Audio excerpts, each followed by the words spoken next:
So Vaheguru Ji Ka Khalsa, Vaheguru Ji Ki Fateh students. I hope that you all are fine at home. So beta, let us start with a very interesting and new chapter, that is chapter number 2 of your syllabus, chapter 2, which is electrostatic potential and capacitance. So in this chapter we are going to learn about a new physical quantity, that is electrostatic potential, and we will also learn about a new electrical device, capacitor, and a physical quantity related to that device, that is capacitance. So beta, before starting this chapter, today we are going to discuss about previous concepts that will be involved in this chapter. So first of all, as you have learnt in plus 1 class, the chapter work, energy and power, that mechanical energy of an object or body may be of two types, that is, first one is kinetic energy,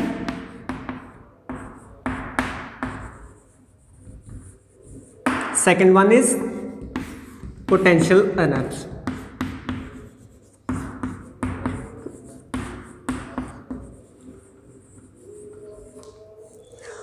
So you all know that kinetic energy of an object is due to motion of that object. Okay, if the object is in motion with velocity v and the object has mass m, then the kinetic energy of that object will be equal to 1 by 2 mv square. On the other hand, the potential energy of an object is due to position of that object. This is due to motion of object and this is due to position of an object. Suppose here assume the earth's surface. Okay, so beta, suppose this is a ball on the earth's surface. This ball is at rest, so it has kinetic energy is equals to 0 because its velocity is equals to 0. And now I pick up this ball and provide height h to this ball. Okay, this height is h. So in doing so, that is, in picking up this ball from here to this position through height h, I have done work against the gravitational force of earth, because the direction of gravitational force is downwards. Okay, so I have to apply the force F in moving a ball, this ball, from here to here, and at this position the ball will have potential energy given by the formula mgh, where m is the mass of the ball, g is acceleration due to gravity, and h is height attained by the ball. So beta, in case of gravitational field, the ball has potential energy mgh at height h. So suppose this is the ball. Now if I remove the applied force, that is, I have applied the upward force in moving the ball upward. If we remove that applied force, this ball will fall down, and this potential energy stored in the ball at this position will convert into kinetic energy as it will come down. And you have also learnt that in between the path, the sum total of kinetic energy plus potential energy is constant, that is conserved. Okay, so let us discuss a new concept, that is conservative forces and non-conservative forces, which you have studied in the previous class.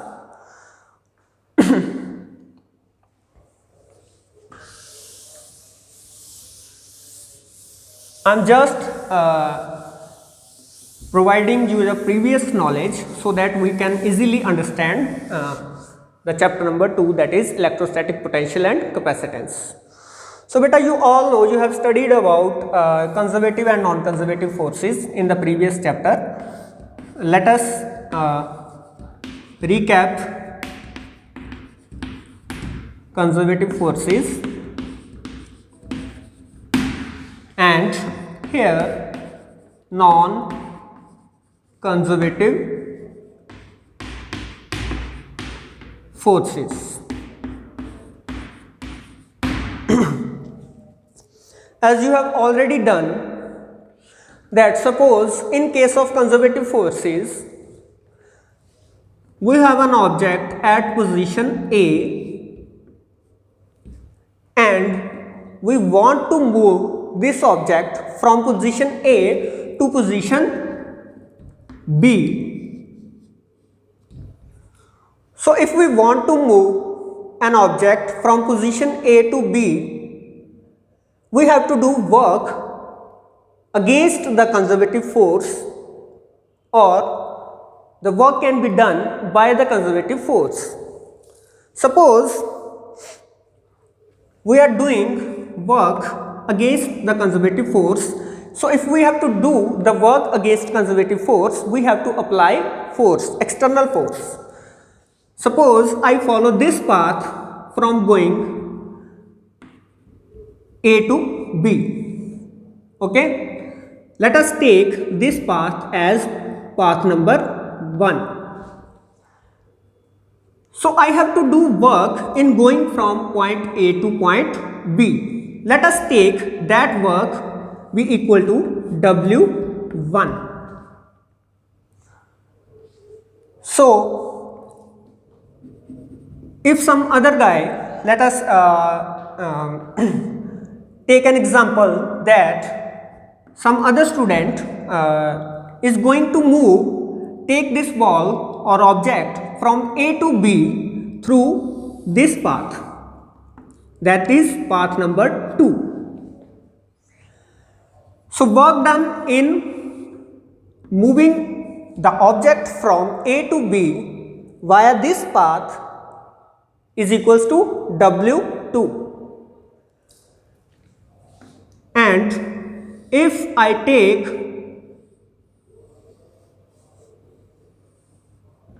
this path in going from A to B, that is path number 3. Let us take, I have done work W3 in going from point A to point B.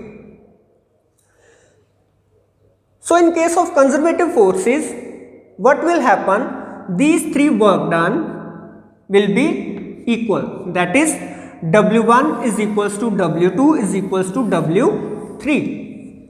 Why? You all know that in case of conservative forces, the work done is independent of the path followed. Okay?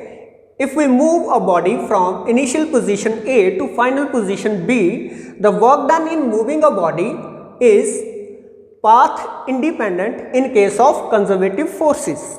Okay, so that's why here in all the 3 cases the initial and final position are same, that is in case 1 the initial position is A and final position is B. In case 2 initial position is A, final position is B, and also in case number 3.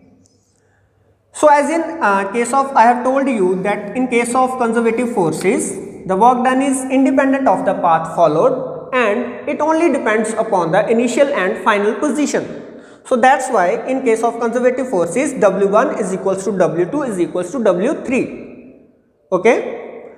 On the other hand, if we are moving an object from A to B, that is from initial to final position, in case of non-conservative forces, we have to do work against or by the non-conservative forces in moving a body from A to B. So let us take path number 1 in moving a body from A to B, and the work done in moving a body from A to B through path number 1 is W1. And if I take this path, that is path number 2, in moving a body from A to B, I have to do the work W2. Remember that we are taking non-conservative forces. So if I move the body via this path in going from A to B, the work done is W3.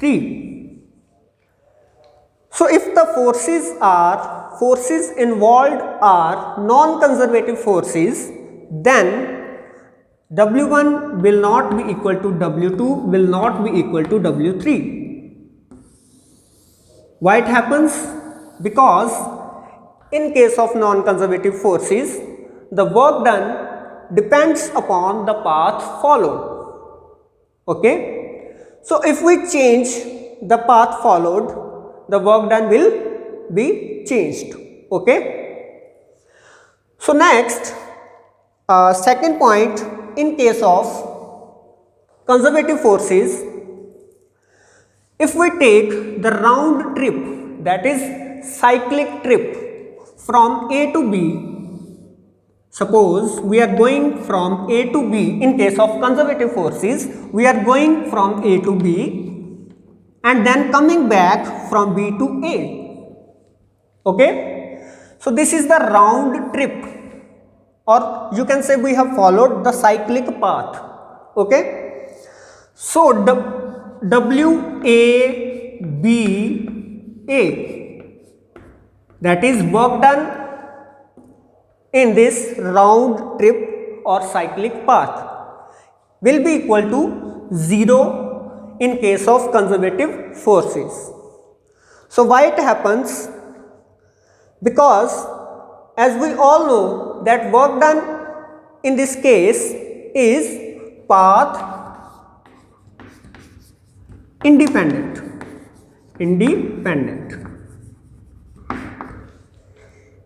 Okay. So if we follow this path from A to B and this path from B to A, our initial and final position coincide. Initial position is A and final position is also A. And we all know that in case of conservative forces, the work done only depends upon initial and final position. Okay. The work done depends upon initial and final position, but here initial position is same as that of final position. So work done from A to B and B to A in cyclic trip or round trip will be equal to 0 because initial and final position are same. On the other hand, in this case of non-conservative forces, if we take a round trip from A to B and then come back from B to A,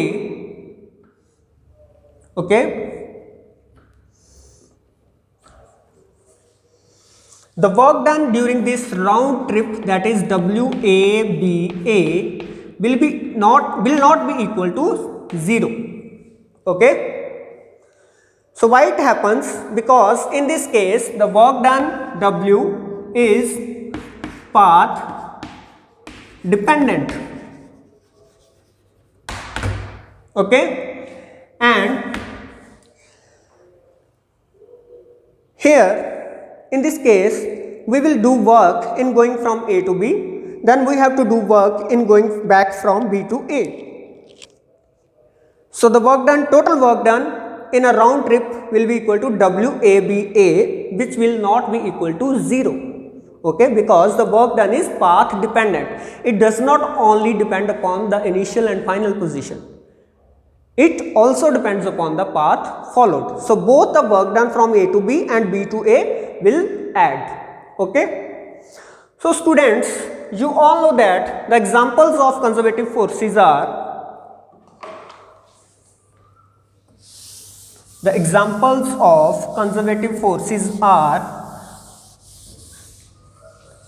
as you have done in previous class,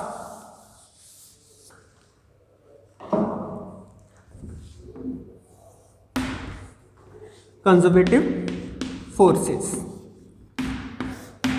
The example are gravitational force,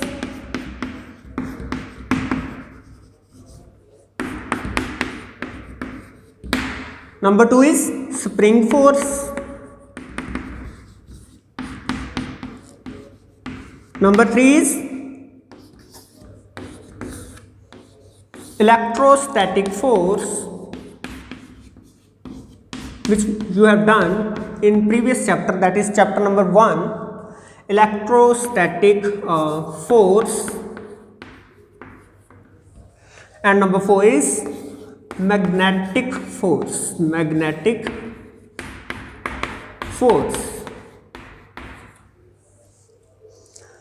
So here the examples of non-conservative forces are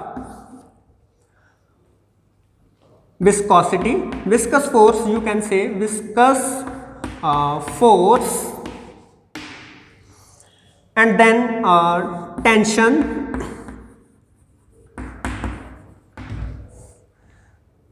another example is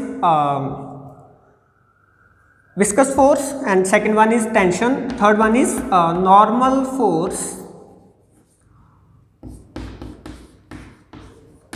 and fourth one is frictional force,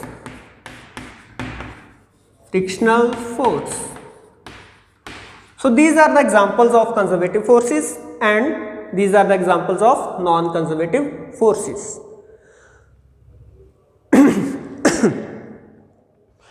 So beta, I will make you understand by taking an example, simple example.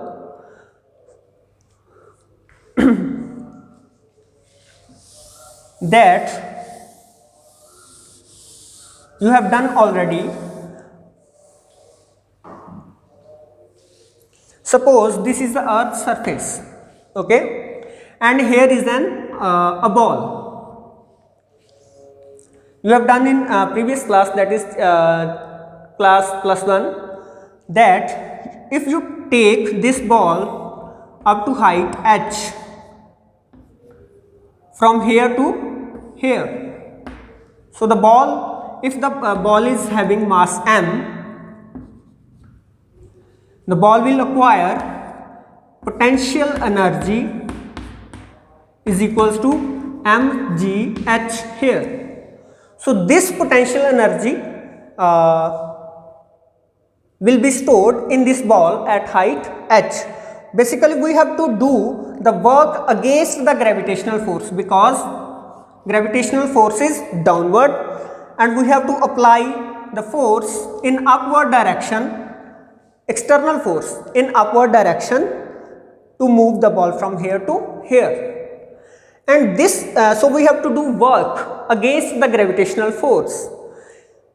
So if we are moving this ball from here to here, this work done in moving ball from earth's surface to height h will be stored in the form of potential energy in the ball, okay.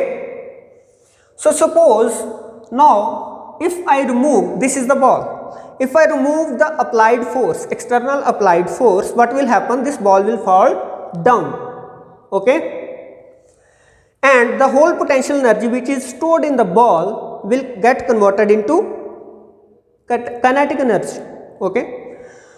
So बेटा क्या होएगा, देखो अगर ਅਸੀਂ ਇਸ ਬॉल ਨੂੰ ਉੱਪਰੋਂ ਛੱਡ ਦਿੱਤਾ, मतलब एक्सटर्नल फोर्स लगानी छड़ दी, ये बॉल उपरों नीचे आएगी।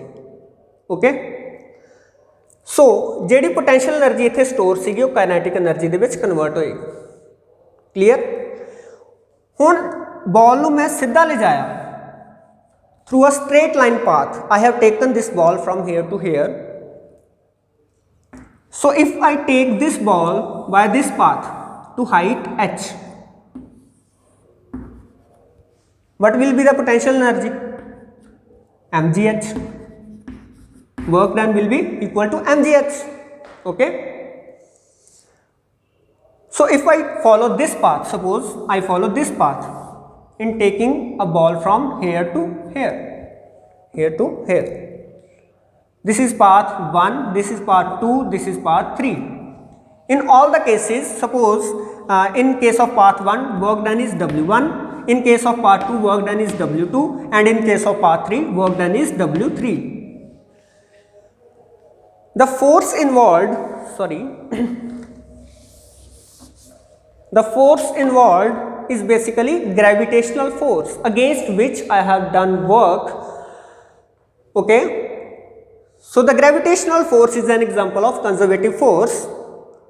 So in this case W1 will be equal to W2 will be equal to W3, because in case of conservative forces the work done is independent of the path followed, it only depends upon the initial and final position. So this was an example to make you understand about the work done in case of conservative forces. That will help you in this chapter of electrostatic potential and capacitance. Okay students.